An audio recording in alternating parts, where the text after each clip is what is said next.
Hello बच्चों, हम लोग चल आज शुरू करते हैं अपना नया टॉपिक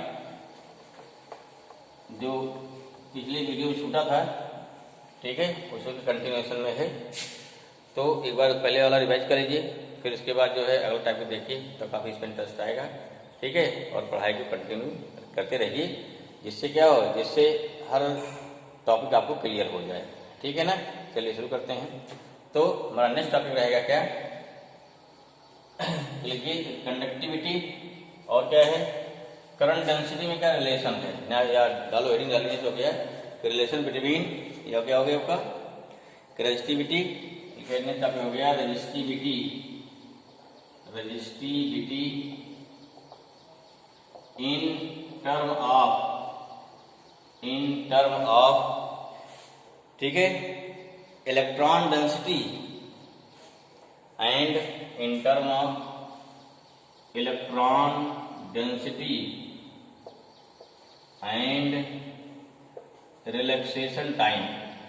relaxation क्या हो गया, टाइम। अब देखो सब कुछ जानते हो। अब एक नया वर्ड डाल दिया यहाँ पे इलेक्ट्रॉन डेंसिटी, बच्चे इसी में लग जाते हैं। क्या है, पढ़ी नहीं है या इसको पढ़ाया ही नहीं गया है। क्या बच्चे सोचते हैं इसको पढ़ाया ही नहीं गया है इलेक्ट्रॉन डेंसिटी। और इलेक्ट्रॉन डेंसिटी, अरे भाई क्या होता है, नंबर ऑफ इलेक्ट्रॉन पर यूनिट वॉल्यूम। नहीं पढ़े हो, बताया गया है ना, जब प्रूव किया था ड्रिफ्ट वेलोसिटी, या जब प्रूव किया था ओम्स लॉ। ठीक, जब बताया था क्या है कि करंट और क्या है ड्रिफ्ट वेलोसिटी में क्या रिलेशन होता है, I = NeADD। उसे बताया था पढ़ी एन क्या था, number of electrons per unit volume. उसी क्या बोलेंगे, उसी बोलते हैं करंट डेंसिटी। क्लियर, ठीक है ना। What is relaxation time, tau क्या होता है, इसकी ध्यान रखें, इसकी डिफिनेशन क्या होगी। क्या होता है, the average time taken by electron between two successive collision. किन्हीं दो सक्सेसिव कोलिजन के बीच इलेक्ट्रॉन को चलने में जो टाइम लगता है, that is time known as क्या है, इसे क्या बोलते हैं, इसे बोलते हैं रिलैक्सेशन टाइम। और जो आपका पाथ होगा, एवरेज पाथ, कभी देखो यहाँ से यहाँ टक्कर मारा, यहाँ टक्कर मारा, यहाँ टक्कर मारा, यहाँ टक्कर मारा, तो जो हमारा एवरेज पाथ आएगा उसे क्या बोलते हैं, उसे बोलते हैं मीन फ्री पाथ। इसका कंसेप्ट कहीं आया था, अरे बिल्कुल आया था। कहाँ आया था, इसका कंसेप्ट आया था, हाँ बोलिए कहाँ आया था, इसका कंसेप्ट आया था काइनेटिक थ्योरी ऑफ गैसेज में। ठीक है, जो लास्ट टॉपिक यही था, मीन फ्री पाथ। क्या था, मीन फ्री पाथ। जानिए सेम इसे यहाँ पे लेगा। चलिए यहाँ क्या हो गया, हमें देखना है इलेक्ट्रॉन डेंसिटी में और क्या उसमें रिलेशन है। चलो भाई देखिए, पहले जान डिफाइन कर लो जिसको है। लेट क्या हो गया, लेट इलेक्ट्रिक चार्ज जानते हो ना कितना होता है, let electric charge at electron कितना होता है, ई मान लो, बस पहले नहीं बोल लेना ई है। एंड जो मेन को बताना है इलेक्ट्रॉन डेंसिटी अगर इसको भूल जाओ लिख लो, number of electrons per unit volume. Number of electrons per unit volume, इसे क्या बोलते हैं, इसे बोलेंगे इलेक्ट्रॉन डेंसिटी बोलते हैं। ठीक है, कितना है, Vn है, कितना n है, एंड क्या हो गया, एंड रिलैक्सेशन टाइम क्या है भाई, लिखते किससे इसको लिखते हैं टाउ से। ठीक है ना। देयरफॉर ओम्स लॉ क्या निकाल चुके थे हम लोग ओम्स लॉ निकाल चुके थे, रेजिस्टेंस। देयरफॉर चलो फ्रॉम ओम्स लॉ याद आ रहा है, बिल्कुल याद आ रहा होगा, क्या था, और क्या था, ml/n/e²। देखो ये फॉर्मूला याद हो गया होगा, लिखते लिखते याद हो जाता है। ठीक, रटना नहीं पड़ता, जितनी बार लिखी बार तो याद हो जाएगा। आर्टिकल का ml भाई इनको याद हो गया, आपको नहीं याद होगा इसको आप जानिए, लेकिन प्रयास भी याद हो जाए क्योंकि इसका बहुत ही यूज है।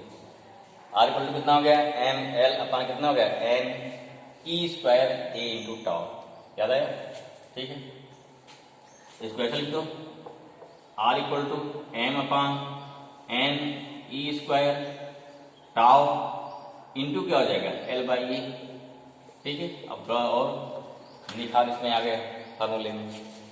आल्सो दूसरा फार्मूला क्या होता है, आल्सो वी नो दैट, बहुत जानते हैं भाई, क्या आर इक्वल टू क्या होता है, रो इंटू एल बाई ए होता है। कितना होता है ना, तो कंपेयर कर तो मिल गया, रो कितना आ गया यहाँ से, दोनों क्या करते हैं हम कंपेयर करते हैं, ठीक है। Therefore from equation 1 and two, देखो ये लिखने तरीका एग्जाम वाले आ गया, इस तरीका लिखने का है, लिखा जाता है जिससे नंबर नहीं कटता है। एग्जाम में आपको नंबर पूरा चाहिए तो क्या करना पड़ेगा, आपको लिखने का तरीका भी सही रखना पड़ेगा, तब नंबर पूरा मिलेगा, ठीक है। बोर्ड एग्जाम में नहीं कि आपको बहुत कुछ आता है, जो आता है किस विधि से आता है, कैसा मेथड आपका, उसको रिप्रेजेंट करने का मेथड भी जरूरी है, ठीक है। खाना बहुत अच्छा बना है, अगर अच्छा नहीं परोसा गया खाना बेकार हो जाता है, ठीक है। खाना बनाया अच्छा, अच्छी बात है, परोसने का तरीका और अच्छा होना चाहिए उसका। चलिए क्या होगा भाई, यहाँ पे कंपेयर करो, रो कितना हो गया, रो हो जाएगा m अपान n e स्क्वायर ए टाउ, क्लियर हुआ।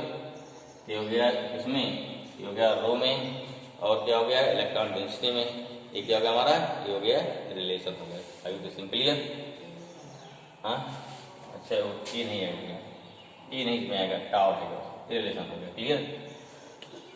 ये क्या हमारा क्या है, ये हो गया रिलेशन हो गया इसमें। चलिए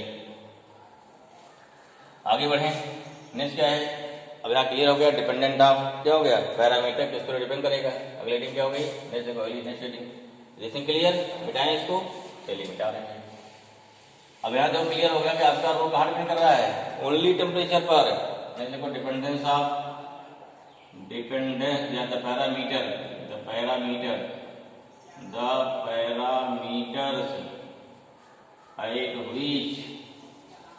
at which resistivity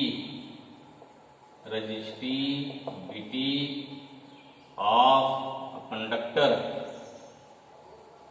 कंडक्टर या जो चाहे कंडक्टर या आप मटेरियल लिखो, ऑफ अ मटेरियल डिपेंड, किस पे डिपेंड करेगा भाई, ये देखिए इसमें पहले क्या होता है, वॉल्यूम टेम्परेचर क्या है, m कांस्टेंट है, n कांस्टेंट है, e कांस्टेंट है, ऐसे नहीं होगा ना, क्या चलेगा, नंबर क्या हो गया टेम्परेचर, क्या होता है टेम्परेचर, बस कुछ नहीं, ठीक है ना।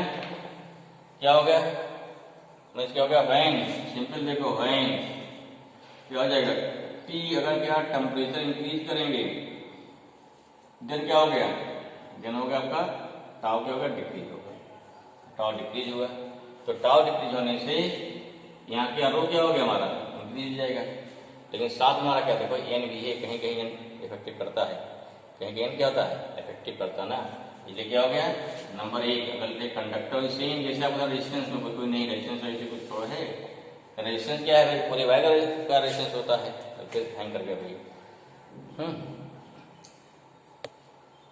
ठीक है। तो यहाँ क्या हो गया, रेजिस्टेंस क्या होता है पूरे वायर का होता है, हैंग कर गया। और रेजिस्टिविटी क्या होती है हमारी, एक वायर के फिक्स लेंथ की होगी हमारी, कोई अंतर नहीं है, लेकिन क्या होगा इन केस ऑफ कंडक्टर क्या होता है, in case of conductor when, यहाँ क्या हो गया व्हेन टी इंक्रीज करेंगे, ध्यान रखिए when T increases then what happen, then two conditions, n increases और क्या हो गया भाई, और क्या टाउ डिक्रीजेज, बट यहाँ क्या हो गया, बट यहाँ क्या हो गया द इंक्रीजमेंट क्या the increasing value of n क्या होती है less than decreasing value of tau, ठीक है। बात समझ में आ गई, क्लियर हुआ। तो क्या होगा इन केस ऑफ कंडक्टर अगर टी बढ़ाएंगे एन इंक्रीज करेगा, टाउ डिक्रीज करेगा, हमने 3 से डिस्कस किया रेजिस्टेंस वाले में, इसमें क्या होता है, इसमें टाउ का डिक्रीज क्या होता है ज्यादा होता है, ठीक है। डेट साइड क्या हो जाएगा, डेट दिस इंप्लाइज क्या हो गया रेजिस्टिविटी क्या रो, क्या हो गया दिस इंप्लाइज क्या हो गया रो ऑफ कंडक्टर क्या हो जाएगा, कंडक्टर इज इंक्रीजेज, ये इंक्रीज कर गया, क्लियर हुआ। दूसरा इनकेस आप क्या लेंगे सेमी कंडक्टर, अगर बात करते हैं सेमी कंडक्टर का तब क्या हो जाएगा, सेमी कंडक्टर में अगर टी इंक्रीज करेंगे, सेम ही कहना है, नया कुछ भी नहीं, बिल्कुल सेम उसे जान लो। यहाँ एन इंक्रीज किया, एन भी इंक्रीज होगा, टाउ डिक्रीज होगा, बट यहाँ क्या the increase of N more than क्या हो गया, डिक्रीज ऑफ टाउ, इसलिए क्या हो गया, दैट्स वाई दिस शोज रो क्या होता है उसका डिक्रीज जाएगा, रो क्या हो जाएगा उसका, देखो रो ऑफ क्या हो गया, सेमी कंडक्टर, सेमी कंडक्टर ये क्या होता है, डिक्रीजेज। अगर बात करते हैं एलॉय की, वहां क्या हो गई, रिमेन्स कांस्टेंट, अप्रॉक्सिमेट कांस्टेंट, ठीक है, बात किसी करेंगे।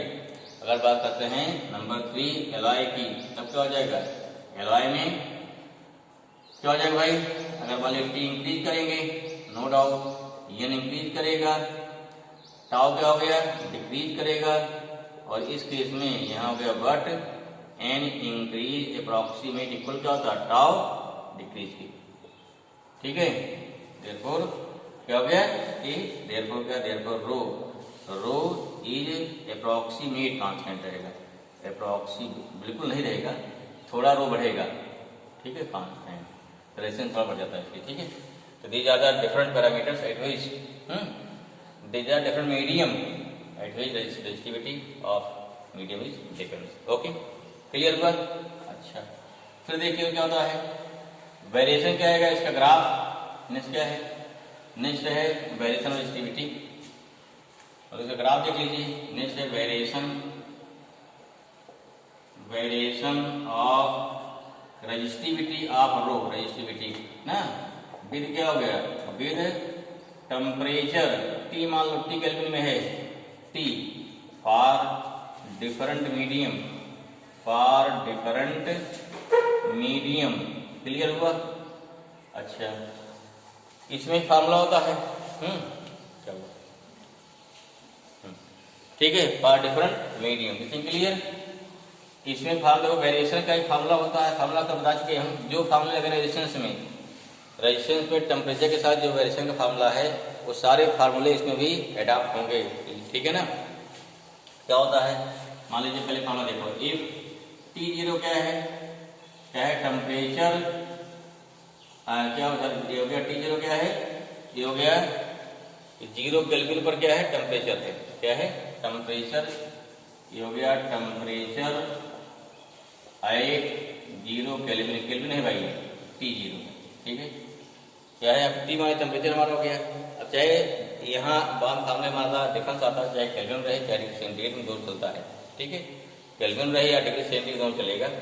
तो और रो जीरो क्या है, रो जीरो क्या है, ये हो गया रेजिस्टिविटी, रेजिस्टिविटी एट क्या हो गया, 0 की, रो क्या हो गया, रो एट मान लीजिए टी पे हो गया, फार्मूला क्या होता है, रो इक्वल टू, ये होता है कितना, फार्मूला आएगा रो इक्वल टू आएगा रो 0 1 प्लस अल्फा इंटू होता है टी माइनस T0, ये फार्मूला इंपॉर्टेंट फार्मूला ध्यान रखिए, इसको लगाइए, इसको लगाएंगे।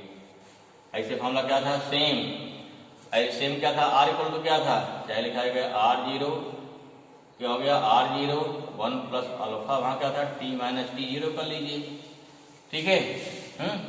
या एक फार्मूला और होता है, R इक्वल टू क्या, R1, इसे और देखा कई सॉल्यूशन में देता है, R equal to R1 1 plus alpha T2 minus T1, ऐसा है। जो इसमें कई फार्मूले हैं, इसको फार्मूला ध्यान रखना है, क्वेश्चन लगन देखिए कौन सा फार्मूला कहाँ सेट होता है, जिससे वाला न्यूमेरिकल होता है तो न्यूमेरिकल में दिक्कत न खड़ी हो। चलिए ग्राफ देखिए फटाफट, पहला देखिए फार्मूला जिसने नोट कर लिया, फार्मूला हो गया शायद ना, चलिए पहला ग्राफ देखिए, पहले तो हैं कि वेरिएशन ऑफ क्या हो गया, नंबर 1 पहला ग्राफ है कंडक्टर के लिए, कोई मान लिया कंडक्टर, जैसे मान लिया कापर हो गया, क्या हो गया, कापर हो गया, देखिए ग्राफ बनेगा इस साइड से, ये कापर हो गया, ठीक है। क्या ले रहे हैं, इस पे ले रहे हैं रेजिस्टिविटी, जैसे है इंटू 10 टू द पावर कितना है लगभग अप्रॉक्सीमेट, ये हो गया -8 ओम मीटर, ठीक है, रेजिस्टिविटी, ठीक। इस पे कितना है रेजिस्टिविटी वाला, टेम्परेचर कितना बड़ा है, यहाँ 0 हो गया, यहाँ मान 50 हो गया, यहाँ कितना 100 केल्विन हो गया, यहाँ 150 एंड सो ऑन। टी कितने है, केल्विन में है, रेजिस्टिविटी कितना है, ओम मीटर में है। यह वैल्यू कितनी आ गई, मान लीजिए ये वैल्यू 0 हो गई, ये पॉइंट कितना हो गया 2 हो गया, ठीक है। ऐसे कितना हो गया 0.4 हो जाएगा एंड सो ऑन 0.0 चलेगा इस पास से, ठीक। तो ग्राफ का किस ग्राफ बनता है, ग्राफ चलेगा इस पास से ऐसे ऐसे ऐसे उठ जाएगा, ठीक है ना। ग्राफ यहाँ चलेगा ऐसे ऐसे, मीन्स यहाँ बहुत तेज होता है, ठीक। ग्राफ इसकी रेस्टिविटी बहुत तेज बढ़ रही है ना, रेस्टिविटी टेम्परेचर के साथ, मतलब देखो 0.2 बढ़े इतना 0.4 इंटू पॉइंट क्या होगा 6 इंटू ऐसे बढ़ेगा, पॉइंट में 0.6 इंटू 10⁻8 या 0.4 इंटू 10⁻8 ऐसे चलेगा, ठीक। दूसरा क्या मान लीजिए लेते हैं एलॉय का, क्या लेते हैं दूसरा हो जाएगा एलॉय क्या होता है वो हो जाएगा, दूसरा मान कोई मान लिया एलॉय है, जैसे एलॉय मैंने क्या हो गया, जैसे हो गया नाइक्रोम हो गया, मैग्नीन हो गया, कांच टैनन हो गया, कांच टैंटन होते हैं ना, नाइक्रोम वायर, इसके जो ग्राफ बनता है, सब ग्राफ एग्जाम पूछे जाते हैं, ग्राफ बना के दिखाइए या ग्राफ किसका ग्राफ है पहचानिए इसको, ठीक है। क्या हो गया, यहाँ कितना हो गया 0 टेम्परेचर, यहाँ कितना हो गया 200, यहाँ कितना हो गया 400, यहाँ कितना हो गया 600, ऐसा सुपर बढ़ता चला जाता टेम्परेचर हो गया, ठीक है। यहाँ कितना है, यहाँ 1 है, यहाँ कहीं मान लिया 1.10 आएगा, यहाँ 1.1 कितना 20 आ गया, 1 पॉइंट कितना हो गया 3 समान, ठीक है। वैल्यू मान दी जाएगी, ये किसमें है, ये रो जो दिया है यहाँ पे रो दिया है माइक्रो ओम सेंटीमीटर में, किसमें है कि माइक्रो ओम सेंटीमीटर में। तो ग्राफ कैसे बनता है इसका, इसका ग्राफ कैसे बनेगा देखिए भाई, ठीक है। तो जो ग्राफ बनेगा इसका कैसे बनेगा, एक ग्राफ और चलता है इस टाइप से, ऐसा थोड़ा यहाँ से उठता है, थोड़ा इसके नीचे से ऐसे, ये ग्राफ बनता है। जिससे ग्राफ फॉर किसके लिए हो गया, तो ये ग्राफ हमारा किसके लिए हो गया, ये ग्राफ हो गया फॉर एलॉय के लिए हो गया, ठीक है। ऐसे ग्राफ देखिए क्या है रेजिस्टिविटी के लिए, अब देखो जो रेजिस्टिविटी है वही सेम बनेगा, रेजिस्टेंस के लिए भी सेम ग्राफ बनेगा, कोई नया ग्राफ नहीं बनता इसके लिए, सेम ग्राफ आएगा। जो किसके लिए हो गया, एक कंडक्टर के लिए हो गया रेजिस्टिविटी वर्सेस टेम्परेचर केल्विन में, एक इसके एलॉय के लिए हो गया, ठीक है। और तीसरा ग्राफ मान लेते किसके देते हैं, वो ग्राफ लेते हैं सेमी कंडक्टर, किसके मान लिया गया, दिया सेमी कंडक्टर, सेमी कंडक्टर, ये क्या हो जाएगा भाई, सिंपल ग्राफ बनता है इस टाइप से, ये हो गया सेमी कंडक्टर, इधर हो जाएगा रो, इधर हो गया टी केल्विन में, रो रहेगा कितने रहेगा, रो रहेगा ओम इंटू मीटर में, ठीक है ना। तो जो ग्राफ बनता है इसमें किसमें ग्राफ उसकी चलता है ऐसा, इसमें क्या हो गया, यहाँ दिखा देखा जैसे जैसे क्या टेम्परेचर बढ़ रहा है वैसे वैसे रेजिस्टिविटी क्या हो रही है, घट रही है। तो ये क्या हो गया डिफरेंट मीडियम का टेम्परेचर वर्सेस क्या हो गया ग्राफ हो गया। आई होप इसमें क्लियर बन गया ग्राफ, समझ में आया, ठीक है। ठीक, इस ग्राफ को आपको याद रखना है, एग्जाम में ग्राफ सीधे पहुंच लिए जाते हैं, ठीक है। चलिए एक और रिलेशन देखते हैं किसमें होता है, जिसे बोलते हैं relation between current density and क्या दे दिया जाता है, करंट डेंसिटी एंड क्या है कंडक्टिविटी में क्या होता है रिलेशन। नेक्स्ट है लिखो, अगली जो होगी रिलेशन बिटवीन करंट डेंसिटी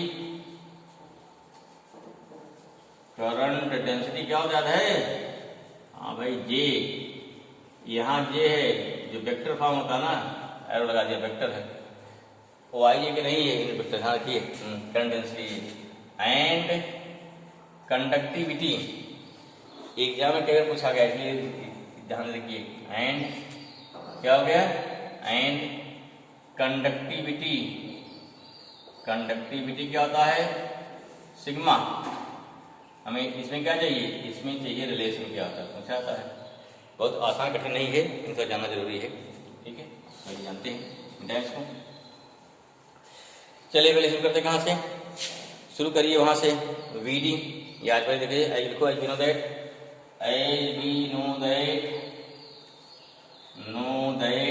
क्या पहले बताते हैं करंट डेंसिटी, क्या होता है करंट डेंसिटी, करंट डेंसिटी क्या होती है, करंट डेंसिटी लिखते कैसे हैं, जे से, जे हो गया इक्वल टू क्या होता है भाई आई अपान ए होता है, जो वेक्टर क्वांटिटी है ना, क्या भाई आई क्या होता है n e A v d vector quantity हो गया अपान ए कट जाएगा ना, जे कितना आ गया, जे हो गया एन ई बी डी हो गया, ये रिलेशन पीछे बता चुके हैं, ठीक है।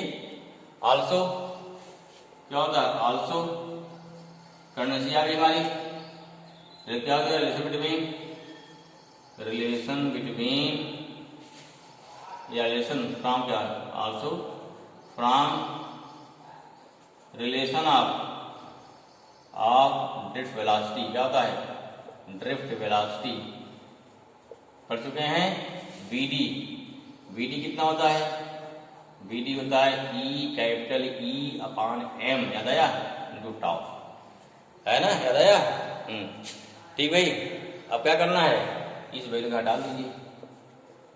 देयरफॉर क्या, therefore from equation first J equal to कितना हो गया N E, E capital E upon M into tau, या कितना आया भाई ये जे आया N E square into tau upon M into कितना हो गया कैपिटल ई। कुछ पहचान मारा है, कुछ पहचान मारा ई, अरे 1/रो नहीं है, क्या है 1/रो है, पहचानिए इसको। है जब मुलाकात कीजिए क्या होता है, सिंस रो इक्वल टू पढ़े हो ना एम अपान एन ई स्क्वायर टाउ भी बताए थे, हैं जैसे क्या हो गया, इस मीन्स जे इक्वल टू हो जाएगा क्या 1/रो हो गया, क्या हो गया 1/रो इंटू कितना हो गया ई आ गया। 1/रो क्या होता है, सिग्मा नहीं होता है, अच्छा सिग्मा होता है, जान गए थे। इसी रिलेशन ये क्या है, यही आपका रिलेशन है, किसमें हो गया करंट डेंसिटी में और किसमें हो गया कंडक्टिविटी में, साथ इलेक्ट्रिक फील्ड में। एक रिलेशन हमारा ये हो गया चौथा। और क्या बोल सकते हैं, देखो रिलेशन और क्या बोलते हैं, सिंस जे इक्वल टू कितना हो गया सिग्मा इंटू ई हो गया, और जे इक्वल टू कितना हो गया 1/रो इंटू ई, ये बता चुके हैं यार, कितना हो जाएगा rho into J equal to क्या ई हो जाएगा। ये भी रिलेशन है इलेक्ट्रिक फील्ड में और किसमें हो गया भाई रेजिस्टिविटी में, जो भी कर लीजिए। तो इसका रिलेशन क्या है, आगे पीछे घुमा कर इधर उधर करके दीजिए, हैं इधर उधर करके उल्टा पुल्टा दे दिया जाता है, जिसमें हमको चीजें क्या है निकालनी होती है। तो डिफरेंट टाइप के रिलेशन, इसको आप ध्यान पढ़िए, कठिन नहीं है, बताते क्या है थोड़ा कुछ ध्यान देना है, अगर ध्यान दे रहे हैं सारे आ जाएंगे। अब इसके बाद क्या हमारा आएगा ओमिक एंड क्या हो गया नॉन ओमिक सर्किट्स, क्या आएगा ओमिक एंड, जो थ्योरेटिकल थोड़ा है तो समझना भी है, उसकी एग्जाम्पल समझना है, क्योंकि इन्हीं एग्जाम्पलों में से क्वेश्चन बना दिए जाते हैं। ठीक है, एग्जाम्पल कोई दे दिया फिर क्या है उसे क्वेश्चन बना दिया गया, पहचानवा दिया, कभी पहचानी कौन पोर्सन ओमिक है कौन नॉन ओमिक कौन, और तमाम चीजें हैं। ठीक है, क्लियर हुआ, तो I hope this thing clear, इसको आप नोट कर लीजिए बढ़िया से, फिर क्या है इसको याद करिए।